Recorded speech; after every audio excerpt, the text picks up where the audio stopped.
Hi everyone, welcome to another day of Easy English at Home class. Let's start the class with another tongue twister, and today we are moving to an easy tongue twister. വളരെ easy ആയിട്ടുള്ള ഒരു tongue ട്വിസ്റ്ററാണ് ഇന്ന് പഠിക്കാൻ പോകുന്നത്. So tongue twister എങ്ങനെയാണ്? Four fine fresh fish for you.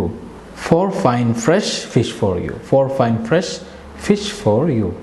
Practice well and make it easy. Consistency really matters. നമ്മൾ സ്ഥിരമായി ചെയ്തുകൊണ്ടിരിക്കുക എന്നുള്ളത് വളരെ പ്രധാനപ്പെട്ട വിഷയമാണ്. നമ്മൾ 1, 2, 3 ദിവസം പ്രാക്ടീസ് ചെയ്ത് നിർത്തിക്കഴിഞ്ഞാൽ നമുക്ക് യാതൊരു ഇമ്പ്രൂവ്മെൻറ്റും ഉണ്ടാവുകയില്ല. We should practice each and every single day. എല്ലാ ദിവസവും നമ്മൾ കൃത്യമായിട്ട് പ്രാക്ടീസ് ചെയ്യണം. അങ്ങനെ ചെയ്യുമ്പോഴേ നമുക്ക് നല്ല ഇമ്പ്രൂവ്മെൻറ്റ് ഉണ്ടാവുകയുള്ളൂ. നമ്മൾ ചെയ്യുന്ന കാര്യം വളരെ കുറച്ചായാലും കുഴപ്പമില്ല, അത് എല്ലാ ദിവസവും നമ്മൾ ചെയ്യണം. അങ്ങനെ ചെയ്യുമ്പോൾ നമുക്ക് കൃത്യമായിട്ടുള്ള പ്രോഗ്രസ് നമുക്കുണ്ടാകും. ഓൾറൈറ്റ്. സോ നമ്മൾ കഴിഞ്ഞ ക്ലാസ്സുകളിൽ ഉണ്ട്, ഉണ്ടായിരുന്നു, ഉണ്ടാകും, ഇതൊക്കെയാണ് നമ്മൾ കഴിഞ്ഞ ക്ലാസ്സിൽ പഠിച്ചിരുന്നത് അല്ലേ? ഇന്ന് നമ്മൾ ക്ലാസ്സിൽ നോക്കാൻ പോകുന്നത് ആകുന്നു എന്ന് ഇംഗ്ലീഷിൽ എങ്ങനെ പറയാം. ആകുന്നു എന്ന് പറയാൻ വളരെ ഈസിയാണ്. Is, am, are. Is, am, are ഈ 3 ഫ്രേസ് ഉണ്ടെങ്കിൽ നമുക്ക് വളരെ ഈസി ആയിട്ട് ആകുന്നു എന്ന് പറയാൻ പറ്റും. ഓക്കെ, നമുക്ക് ഈ ടാക്ടേഴ്സിനെ വെച്ചൊന്ന് പ്രാക്ടീസ് ചെയ്ത് നോക്കാം. ഞാൻ ബിസി ആകുന്നു, ഞാൻ ബിസി ആണ് എന്നെങ്ങനെ പറയാം? I am busy, I am busy. അപ്പോൾ ഐയുടെ കൂടെ ആം ആണ് ഉപയോഗിക്കുന്നത് അല്ലേ? പിന്നെ നോക്കാം, you are busy, they are busy, we are busy. ആദ്യം ഐയുടെ കൂടെ ആം ആണ്, ബാക്കി 3ഉം ആറാണ് നമ്മൾ ഉപയോഗിക്കുന്നത്. ലെഫ്റ്റ് ഹാൻഡിലേക്ക് വരുമ്പോൾ he is busy, she is busy, everybody is busy and John is busy. ഇങ്ങനെയാണ് ആകുന്നു എന്ന് നമ്മൾ പറയുന്നത്.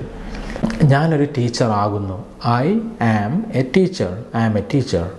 സോ ഇതൊന്ന് ഈ ടാക്ടേഴ്സിനെ വെച്ച് പ്രാക്ടീസ് ചെയ്ത് നോക്കാം. You are a teacher, they are teachers, we are teachers. He is a teacher, she is a teacher, everybody is a teacher, John is a teacher. ആകുന്നു. ഇനി ഞാൻ ദുബായിലാകുന്നു. I am in Dubai. You are in Dubai, they are in Dubai, we are in Dubai. He is in Dubai, she is in Dubai, everybody is in Dubai, John is in Dubai. ഇതാണ് നമ്മൾ ആകുന്നു or ആണ് എന്ന് പറയാൻ വേണ്ടി ഉപയോഗിക്കേണ്ടത്. ആം, R and is. പിന്നെ നമ്മൾ നേരത്തെ ക്ലാസ്സിലൊക്കെ പറഞ്ഞതുപോലെ ജോൺ എന്ന് പറയുമ്പോൾ ഒരാളാണ്. സോ 8 ആക്ടേഴ്സ് അല്ലാത്ത ഒരാളെ പറ്റി പറയുമ്പോഴൊക്കെ നമ്മൾ ഈസ് ആണ് ഉപയോഗിക്കേണ്ടത്. John is. My brother is an accountant. My sister is married. My father is A business man. കണ്ടല്ലോ, ഒരാളാകുന്ന സമയത്തൊക്കെ നമ്മൾ ഈസ് ആണ് ഉപയോഗിക്കേണ്ടത്. ഒന്നിൽ കൂടുതൽ വന്നു കഴിഞ്ഞാൽ ഐ, യു, ദേ, അവർ. അവർക്ക് they are. My friends are BC. My teachers are smart. ഇങ്ങനെ ആകുന്നു എന്ന് പറയുമ്പോൾ കുറേ പേര് വരുമ്പോൾ 8 ആക്ടേഴ്സ് അല്ലാത്ത കുറേ പേര് വരുമ്പോൾ നമ്മൾ ദേ ഓർത്തിട്ട് are. My parents are doctors. ഈ രീതിയിലാണ് ആകുന്നു ഓർ ആണ് എന്ന് നമ്മൾ പറയേണ്ടത്.